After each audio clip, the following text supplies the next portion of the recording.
है, करने दीजिए उनको। कुछ भी हो, he is our PM candidate. अब जरा नीचे आइए आप। मुलायम सिंह नहीं रहेंगे तो अखिलेश जी मुख्यमंत्री बनेंगे, भले परिवार में तफरका हो नहीं हो। उसके कारण उनकी पार्टी में क्या होता है मुझे बताने की जरूरत नहीं है आपको। बिहार में लालू जी की पूरी चाहत है कि मेरा पुत्र तेजस्वी उप मुख्यमंत्री से मुख्यमंत्री बन जाए, और नीतीश बाबू अपने पत्ते नहीं खोल रहे हैं। अब उनकी इंटरनल पॉलिटिक्स पर मुझे कुछ नहीं कहना है, वो बिहार की जनता तय कर चुकी है और जबरदस्त जवाब देगी चुनाव में। लेकिन परिवारवाद क्या होता है मैं आपको बता रहा हूं।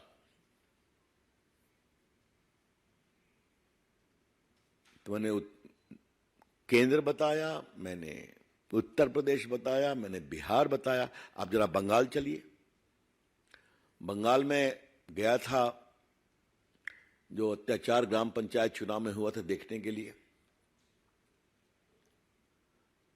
वहां ये आम चर्चा है कि अभिषेक अपनी पारी के इंतजार में बेसब्र हो रहे हैं। अब वहां पुत्र नहीं है तो भतीजे आ गए।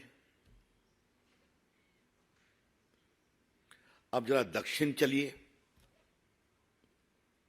तमिलनाडु में कौन राज कर रहा है? तो करुणानिधि के पुत्र हैं। थोड़ा बगल में आइए तो तेलंगाना में बार बार यह स्वर सुनाई पड़ता है कि अब मुझे राज करने दिया जाए, बहुत हो गया, 10 साल से मैं वेट कर रहा हूं। आप खुद समझ रहे हैं मैं क्या कह रहा हूं। तो ये पूरा जो है परिवारवाद का एक छोटा नक्शा मैंने आपके सामने रखा है। परिवारवाद मतलब पार्टी का नेता पिता या माता जी के बाद पुत्र या पुत्री बनेगी, प्रधानमंत्री बनेंगे या प्रधानमंत्री के दावेदार बनेंगे, मुख्यमंत्री बनेंगे या मुख्यमंत्री के दावेदार बनेंगे। इसका दूसरा विभत्स स्वरूप क्या है? कुछ करना नहीं है, गद्दी तो मेरी है। तो ना लोकतांत्रिक उत्तरदायित्व है ना कुछ और है। कुछ भी कर लो, मेरी अपनी जगह तो रहेगी, बिल्कुल रहेगी। तो family rule is inherently undemocratic and irresponsible. परिवारवाद आदतन अलोकतांत्रिक और गैर जिम्मेवार होता है। यह बात मैं कहना चाहता हूं। भ्रष्टाचार और तुष्टीकरण पर मैं आता हूं। ये जो इंडिया अलायंस है इसको घमंडिया कहा गया है, and they fully deserve it. घमंडिया अलायंस। जब परिवारवाद की पार्टियां जुटती हैं तो क्या अहंकार आता है, मैं उसकी बात कहना चाहता हूं। सरदार पटेल देश के इतने बड़े नेता थे, उनकी स्टैच्यू ऑफ यूनिटी लगी है गुजरात में। करोड़ों लोग आते हैं देखने के लिए, हम भी जाते हैं तो हमेशा। आज तक कांग्रेस की अध्यक्षा वहां 2 फूल चढ़ाने गई हैं क्या? वो तो कांग्रेस के नेता थे ना। आज तक राहुल गांधी वहां गए हैं क्या? आज तक कांग्रेस के गुजरात के नेता वहां गए हैं क्या? तो नॉर्म से मतलब नहीं है, हमको तो नेता रहना है, कम वोट में। तो भ्रष्टाचार को हटना पड़ेगा। और तीसरी बात, तुष्टीकरण। अपनी राजनीति को चमकाने के लिए तुष्टीकरण को आगे बढ़ाना इनकी राजनीतिक सोच का बहुत महत्वपूर्ण अंग है। अब मैं आपको कुछ एग्जाम्पल देता हूं। आप लोग अनुभवी पत्रकार हैं, ये MY नाम कहां से आता है? मैं रिपीट कर रहा हूं, MY कॉम्बिनेशन कहां से आता है? सेक्युलरिज्म की दुहाई देने वाले इतने बेशरम तरीके से तुष्टीकरण करते हैं, मुस्लिम यादव कंबाइन, तो यूपी जीतना है, बिहार जीतना है।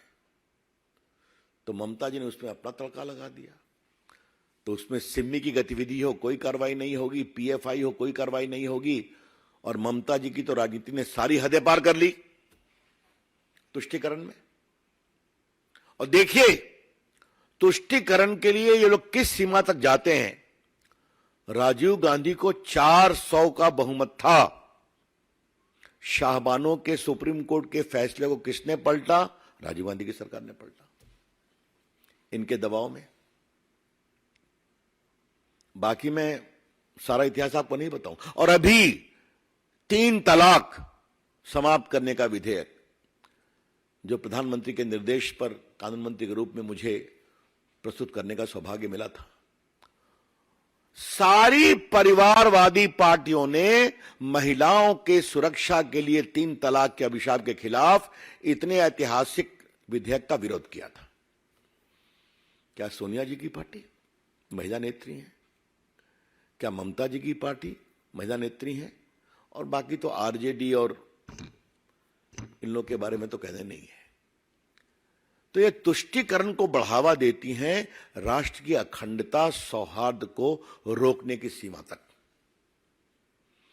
इसलिए देश की राजनीति के जो तीनों अभिशाप हैं,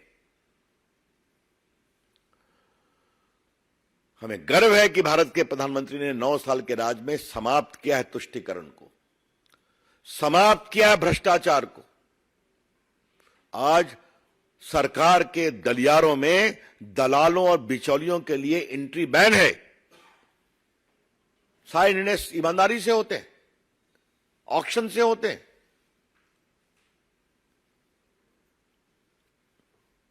आज भारत ने डिफेंस परचेज में कहां से कहां अपना स्थान बनाया, आपको मालूम है। राफेल भी आ रहा है, बड़ी बड़ी सबमरीन भी आ रही है, और आज मेड इन इंडिया चीजें, अस्त्र वेपन बाहर जा रहे हैं। ये होता है ना। तो ये आज बहुत ऐतिहासिक दिन है। भ्रष्टाचार की बात आई तो संजय बाबू हमको कभी कभी फोन करते हैं, कह रवि भैया फिर कुछ आया है। हमने कहा हम लोग का तो कुछ नहीं। कहा नहीं, पिछले वाला ही आया है, वो नया निकलता है। तो इतनी लंबी फेरिस्त है उनकी कि आस्ते आस्ते निकलती रहती है और निकलेगी भी। इसीलिए देश के लिए, देश के हित के लिए, देश की सुरक्षा के लिए, देश के लोकतंत्र के लिए, देश की शुचिता के लिए और आम लोगों का लोकतांत्रिक संस्थाओं में विश्वास बढ़ाने के लिए यह बहुत जरूरी है कि ये तीनों अभिशाप, परिवारवाद, भ्रष्टाचार, तुष्टीकरण, भारत छोड़ो,